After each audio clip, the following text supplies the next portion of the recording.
religion is an extremely powerful force in today's world. Millions are prepared to die in his name. Millions are prepared to kill in his name. The universe is created, that God is a creator. So Muslims believe in one God, and God is not a human being.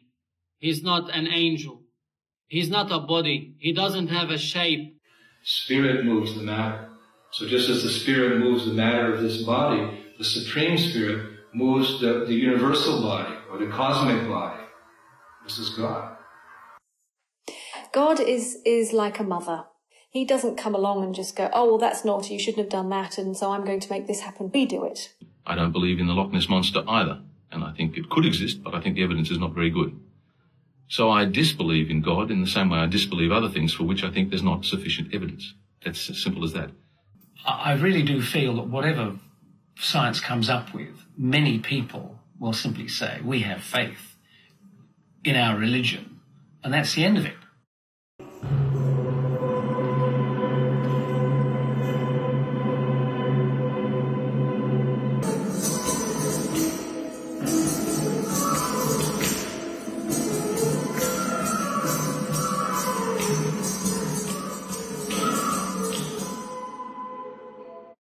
In scientific terms, they say that matter is atomic, subatomic particles in motion. This motion is the dance of Shiva. This movement is his action.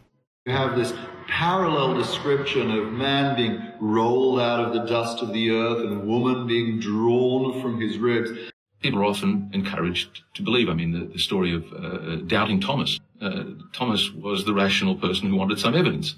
And it seems to me that's the sort of thing you would need precisely in things that are highly unlikely or doubtful. When extraordinary claims are made, as they say, you need extraordinary evidence. People are called to turn towards love, and the only people who will be punished are those who turn their back definitively. So here we said this is the struggle between good and evil in this life. It's either you be among the followers of the prophets or among the followers of Satan. And I think that religion really controls people and keeps them in their little boxes. You know. People do good things independently of beliefs in God. Atheists do good things too.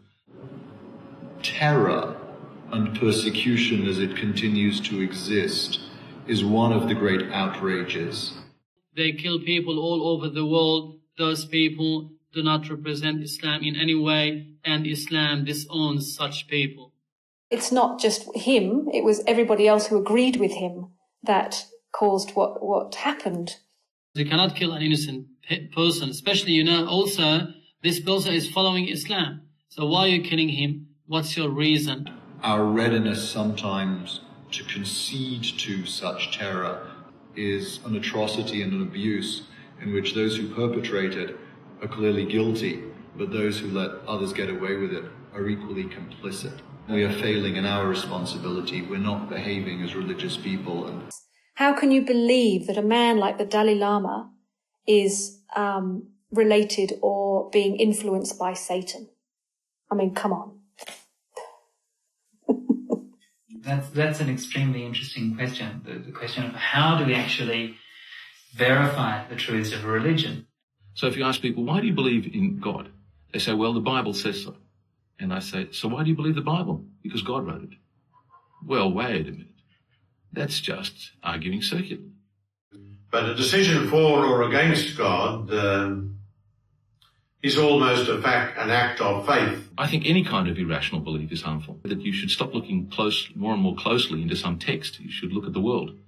Unless you go inside, meditate, cogitate, and have direct experience of that power which we call God, you cannot really fully appreciate that. Science should keep itself away from questions about God because they would cause it to interfere with its own methods. We don't have to buy into this schism between science and religion, which is frankly just neurotic and unnecessary. If we could put system and rigour into a discussion about the first cause, or God, then that would be a giant step forward. Why couldn't the objectivity and consistency found in science be applied to investigate God? Why doesn't someone develop a systematic theory of God, causation and free will? That is a challenge that science should embark on.